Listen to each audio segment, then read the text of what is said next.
আত্মসমর্পণকারী বনদস্যুদের কাছে আবারও জিম্মি সুন্দরবন। বনের প্রবেশমুখ থেকে গভীর অরণ্যের খাল ফারানি দখল করে জেলে বাওয়ালি রিসোর্ট মালিকদের জিম্মি করছে তারা। বনের পূর্ব ও পশ্চিম অংশের এমন অন্তত 10টি বাহিনীর হাতে এখন জিম্মি সুন্দরবন। তবে পরিবেশ ও বনমন্ত্রী বলছেন, জলদস্যুদের আর আত্মসমর্পণের সুযোগ দেওয়া হবে না। সুন্দরবনকে দস্যুমুক্ত করতে এবার হার্ডলাইনে সরকার। মোংলার কাটাখালী সড়কদ্বীপ এলাকার একটি চায়ের দোকানদার শেখ কাদের মোস্তফা। অথচ আজ থেকে 10 বছর আগে সুন্দরবনের বনদস্যুদের সবচেয়ে বড় দল মাস্টার বাহিনীর প্রধান ছিলেন। অর্ধশত অস্ত্র ও কয়েক হাজার রাউন্ড গুলিসহ আত্মসমর্পণ করে স্বাভাবিক জীবনে ফিরে আসেন। নতুন জীবনে সুন্দরবনে যান মাছ শিকারে। অথচ গেল কয়েক মাসে তার 56টি নৌকা আটকে রেখেছে বনদস্যুরা। এই ইদানিং আপনার এই ডাকাতি আসে আপনার মানে এত খালি শুধু আমি না, আমার জায়গায় আর যারা যারা আছে তারা সবাই শেষ হয়ে গেছে, ব্যবসা বাণিজ্যের মতো পরিস্থিতি নাই। আপনার কাছ থেকে জিম্মি করেছে ডাকাতরা? হ্যাঁ, আমার এই 14.5 লক্ষ টাকা নিয়ে গেছে আমার। গেল ডিসেম্বরে পূর্ব সুন্দরবনের কেনুয়ার খাল থেকে 2 পর্যটক সহ অপহৃত হন শ্রীপতি। 3 দিন পর মুক্ত হন।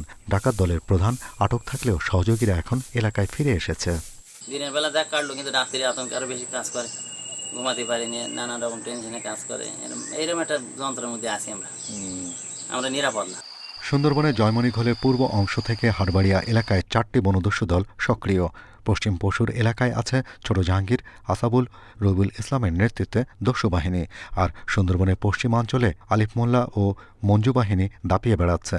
বনে ডাকাতি করে অবাধে সাগর পথে ভারতে পালিয়ে যায় তারা। শেখ মোস্তফা জানান, সুন্দরবনকে বনদস্যু মুক্ত করতে সর্বোচ্চ 4 মাস সময় লাগবে।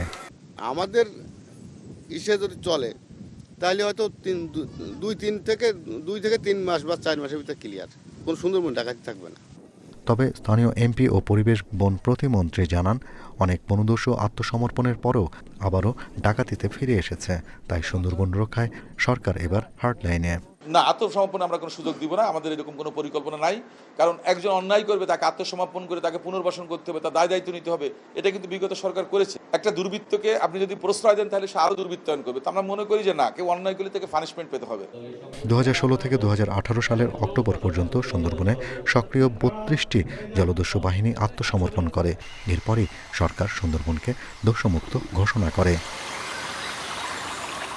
Shahriar Anirban, independent news, Dhaka.